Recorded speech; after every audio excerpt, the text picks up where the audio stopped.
Hi, I'm Donald Tryon. Our final assignment for week 10 is to record about a 5-minute presentation. Mine's going to take a little bit longer than that, about chapter 17 of information technology. To begin, information technology. The importance of information technology has many key components, which of the supply chain. This is because IT provides the base of which managers can make decisions. With more information, gives the manager the opportunity to make smarter decisions based off of past history and calculations. IT comes from hardware, software, and people within the supply chain. You analyze and execute upon gathering of information. So from once you gather the information, the managers have the opportunity to select which method is the best, and have people execute the information based off from the gathered. The role of IT in a supply chain. The information gathered must have the following characteristics. All the information must be accurate. This means you must paint a picture that is correct.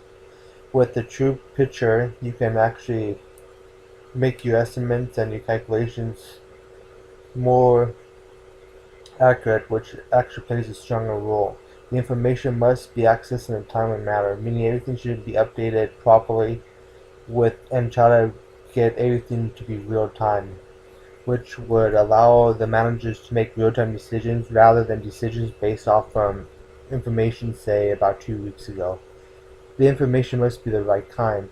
You can get a lot of different data from a lot of different places. However, if the right kind of data is not shown or taken into account, there is no point of having information at all. The information must be shared, meaning all the stakeholders in the whole supply chain base who uses that information and who use the decisions based off of the IT gathered, they must all have the same information so they can all see the bigger picture and make the right decisions. The information must be used while making decisions about the facility, inventory, transportation, sourcing, pricing, and revenue management.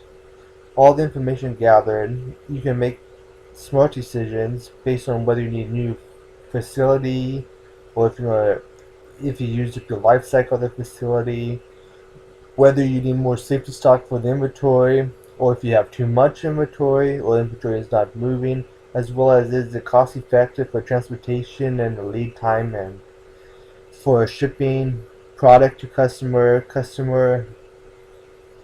from storage, from vendors to storage, from storage to customers, and etc.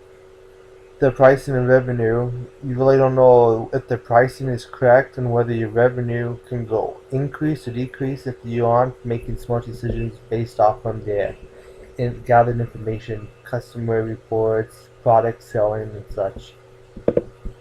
The supply chain in an IT framework. The base of the IT provides access and reporting of the supply chain transition data.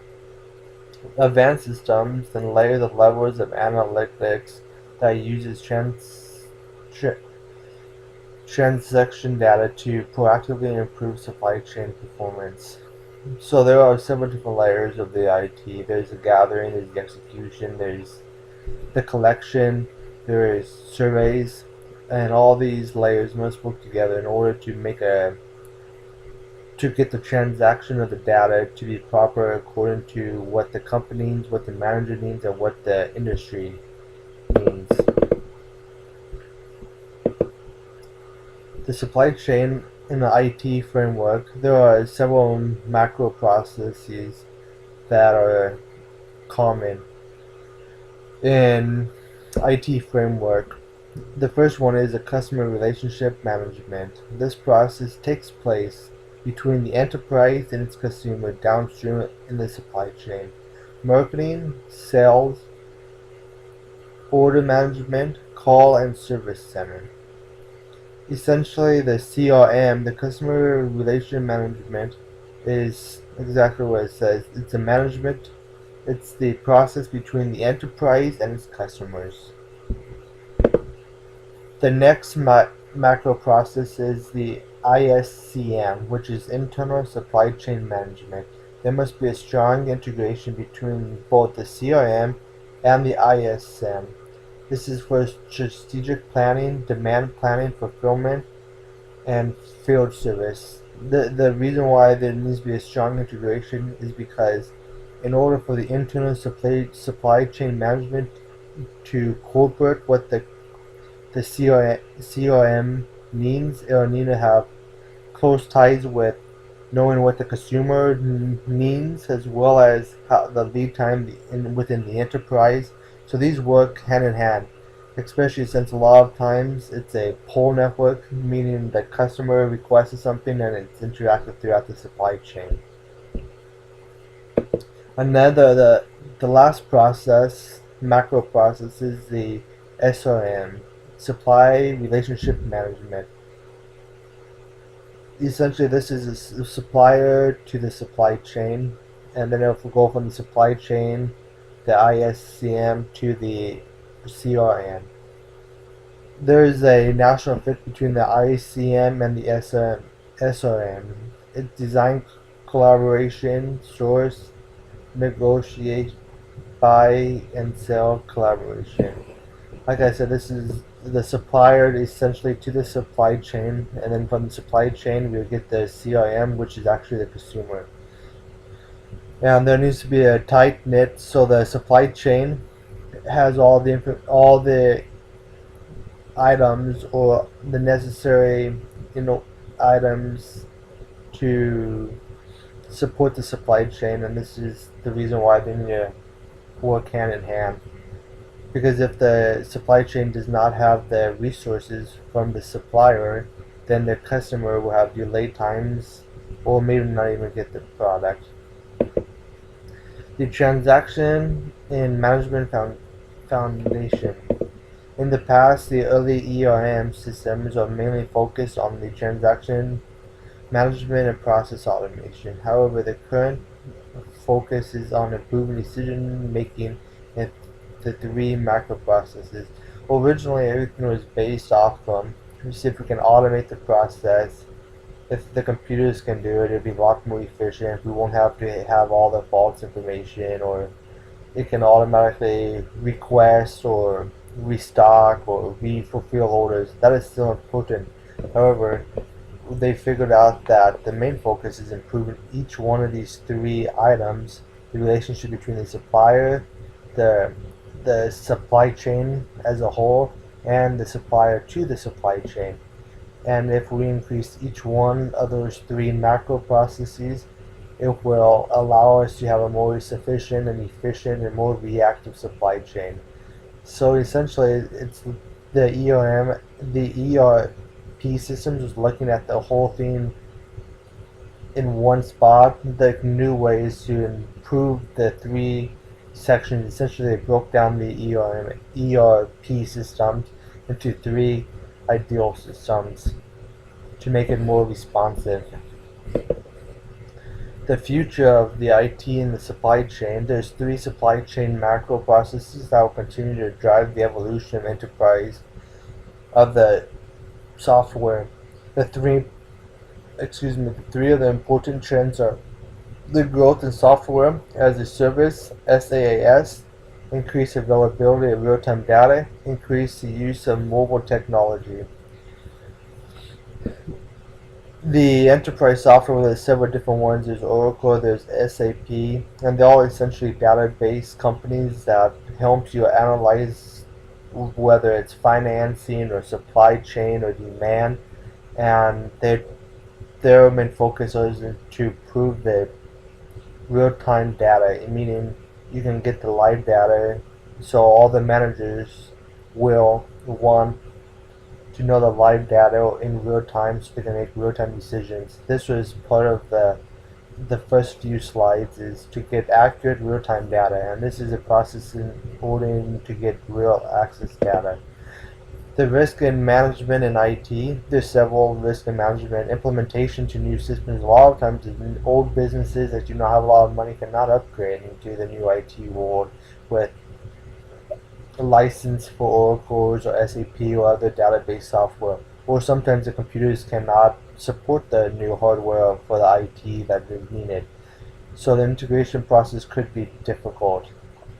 Some Since everything will be based off of computer and networking systems, there could be software glitches, viruses, and power blackouts that could cripple the supply chain. The supply chain in practice, since select the IT system at the edge as the company's key success factor. Take an increment steps in measuring value. To- la- align the align the level of sophistication that is needed. Use IT to support this decision making, but and to make decisions and not to make decisions. Think about the future. So essentially, you want to use all the IT information. However, you do not want the IT information to automatically make your decisions. You want to use it to help make the decisions and go from there. Then based off of the information, make your own decisions.